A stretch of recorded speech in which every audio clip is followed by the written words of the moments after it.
17 साल पहले तड़पती मां ने बेटे को दिया था श्राप। आज सब सच हो गया। कहा था तू अकेला ही रह जाएगा और सच में अकेला ही रह गया। पहले 3 बच्चे गए, 15 दिन बाद पत्नी, और वो अब बिल्कुल अकेला है। मारने वाला भी कोई और नहीं बल्कि वो खुद ही है। पागल होने का करता था नाटक, कई दिनों से लिख रहा था हत्याकांड की स्क्रिप्ट। मां की दुआ असर दिखाती है तो बद्दुआ मिट्टी में मिला देती है। इसने माँ बाप को तड़पाया और भगवान ने इसे। तड़पती मां के मुंह से निकली थी बद्दुआ और अब ये बर्बाद हो गया। पूरी कहानी जानेंगे तो आप हैरान रह जाएंगे। कहते हैं कि कर्मों का फल भोगना ही पड़ता है और आज साक्षात देख लीजिए। इसलिए जो अपने माँ बाप को, अपने जन्मदाता को दुख दर्द देते हैं, तड़पाते हैं, उन पर अत्याचार करते हैं, वो जरा इसे ध्यान से देख लें। माँ की बद्दुआ ने दिखाया असर और शक ने तबाह कर दिया परिवार। 17 साल पहले जब योगेश के माता पिता और 3 बहनों की जहरीले पदार्थ से मौत हो गई थी, तब तड़पते हुए योगेश की मां ने कहा था कि इस हवेली में तो अकेला ही रह जाएगा, तुझे पानी देने वाला भी कोई नहीं होगा, ना तुझे कभी शांति मिलेगी। और आज सच में यही हुआ है। जब तीनों मासूमों की लाशें आंगन में कफन में लिपटी पड़ी थी तो योगेश की 2 बहनें अपनी मां की इस बात को याद करके बिलख रही थी।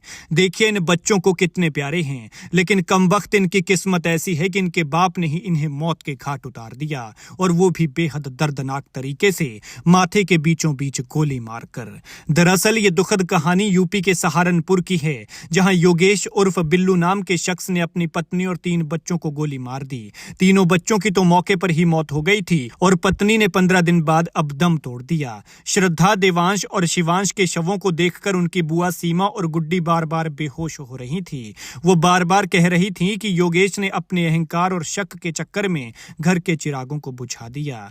उसे पत्नी पर शक था कि उसका चक्कर किसी और के साथ चल रहा है। उसे लगता था कि उसका छोटा बेटा भी उसका नहीं है बल्कि किसी और की औलाद है, और इसके लिए वो डीएनए टेस्ट भी कराना चाहता था। हत्या करने से 1.5 घंटा पहले कातिल बाप अपने बच्चों को स्कूल से लेकर आया था। तीनों बच्चों में बेटी 8 साल की है और 2 बेटे 7 और 4 साल के हैं। वहीं पत्नी 32 साल की थी।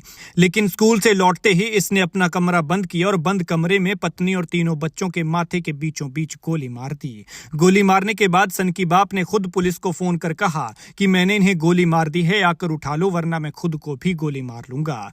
पता चलते ही पुलिस मौके पर पहुंची तो देखा कि चारों के माथे पर गोली लगी हुई है और कमरा खून से लथपथ है, खून की नदी बह रही है।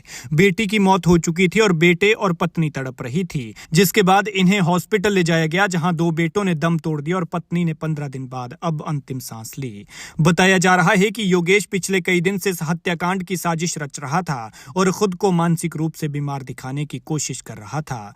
गांव वालों का कहना है कि वो सहारनपुर में किसी डॉक्टर के पास भी गया था। जब उससे डॉक्टर का नाम पूछा गया तो वो इधर उधर देखने लगा और टाल मटोल करने लगा। बताया जा रहा है कि योगेश अपनी पत्नी पर शक करता था, जिस वजह से दोनों के बीच काफी समय से विवाद चल रहा था। दोनों के बीच झगड़े भी हुए थे और मायका पक्ष से लेकर योगेश के परिवार के लोगों को बीच में आना पड़ा। करीब 15 दिन पहले योगेश ने नेहा और 3 बच्चों को घर से निकाल दिया था। उस समय नेहा हाथ पैर जोड़कर पति को मनाने की कोशिश करती रही, लेकिन योगेश ने उसकी एक न सुनी और दरवाजा बंद कर लिया। इस पर योगेश के चचेरे भाई अक्षय ने अपनी भाभी और बच्चों को अपने रिश्तेदार के पास छोड़ा और करीब 8 दिन बाद रिश्तेदारों के समझाने पर योगेश ने उन्हें घर वापस लाने की हामी भर डाली। इसके बाद अक्षय उन्हें अपने रिश्तेदार के घर से लाकर अपने घर छोड़ गया। बताया जा रहा है कि जिस दिन योगेश ने नेहा और बच्चों को घर से निकाला था, उसी दिन उसने नेहा के कपड़े, जेवर और बाकी सामान एक पोटली में बांधकर एक पुल से नीचे फेंक दिया।